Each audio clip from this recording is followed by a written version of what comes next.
Quite the different video today. Usually I'm all about that Dragon Prince and Avatar life. But as we enter that drought period and not much new content is coming, I thought it was the perfect time to analyze another show that has caught my eye in the recent weeks. Love, Death, Robots. Love, Death, Robots is a show where each episode is a new story. Each episode was animated by different crews from a range of different countries. Hence, every episode has its own style, its own flavor, if you will, and its own narrative story. No two episodes are alike. Now, if you're a little young, you might find this show a little inappropriate due to the large level of violence and nudity. But if you are older, I'm sure you'll see this adds a very nice touch. So, not your usual review, but the best to worst of Love, Death, Robots. Best. The different styles. As I said before, each episode was animated by a different studio. And these people are so incredibly talented. It was unreal how each episode pushed the edge of animation. And besides the one episode that actually did have live action scenes, each of the animated worlds blew me away. Some were so realistic it was hard to tell the difference. And the great thing was how each style complemented each individual episode so well. The story blended together with the animation, creating this seamless experience. And truthfully, the animation belongs in a best. Stories. This seems like a straightforward one, but for real, every story they showed was exciting and really just reeled me in.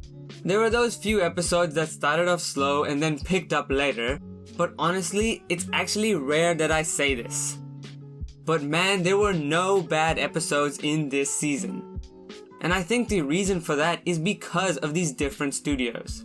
Each one puts their full effort into making just one story.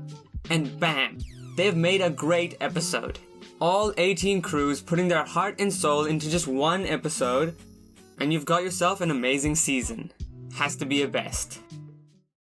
And my third best spot, I'm gonna put here my favorite episode. Good Hunting. Man, this was a trip. The story of how magic is disappearing due to the introduction of modern machines in the world. I won't spoil it, but man, when you watch this episode, you'll know it's a seriously great tale.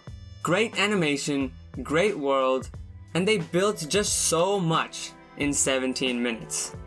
And from this episode, and from all the other episodes, I think it's amazing how, in just such a short amount of time, less than 20 minutes, they construct this amazing sprawling world. Truly incredible. Good Hunting comes in at a best. Now, the worst. There were many greats in this show, but as with every show, there are just a few things that are not as good. And one of these, the nudity. Now, I like this as much as the next guy, but in some episodes of this season, it felt kind of forced to have it there. I can't really show it because this is YouTube, but you'll just have to take my word. I'm not sure if they were told they have to include this in their episodes, but there was a fair amount here, and it felt sometimes unnecessary. The bloodshed was fine in my eyes, because that was aiding the story. But the nudity, just keep your clothes on. The confusing cliffhangers. Now I know that this is exactly what they intended for us. They want to leave us on a cliffhanger and an unknown ending. They want us to piece together the jigsaw of the world. But I kinda wanna know the endings.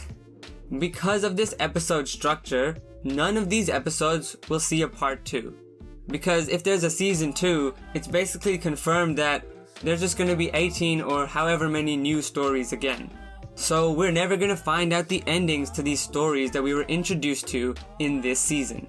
And because of that, I think it's unfortunate that some of these stories could really use a second episode to just expand the universe some more. And I really would have liked to see these endings.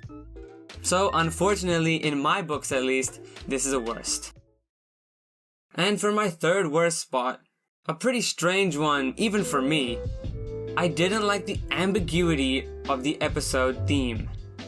Now, hear me out. Love, death, robots. Each episode is about one or more of these themes.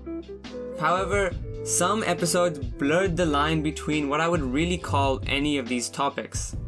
Sure, someone dies, and I guess you could call that death. Or someone falls in love, and obviously, that's love. But what I really liked about some episodes was the theme of the episode was this topic. The story would revolve around these words, instead of just the occurrence of one of them, like a robot being present. Do you guys get what I'm saying? Maybe I just like the show so much I'm coming up with random stuff to fill in the worst spot. Regardless, I would have liked to see some more distinct theming. Overall, this show is damn good for sure. Best and worst all around as usual, but a new flavor and a new taste that anyone who is over the age of 16 can enjoy. Because this is a brand new show I'm reviewing, I'm gonna chuck in a rating here, and I'm gonna give it 7.5 out of 10. Some episodes just weren't as good as the others, and some were just not my style, but I did love all the stories and all the animation. Seriously, an amazing show. I'm glad Netflix is coming up with some poppin' shows in 2019. A solid recommend from me. But with that, my name is Rohan, and until next time. I'm a young prophet, ideas are my deposits. Brinks trucks synced up with my thoughts, fuck pockets. I'm off it, Russ got it. I'm the fly young bachelor, new Bruce Wayne.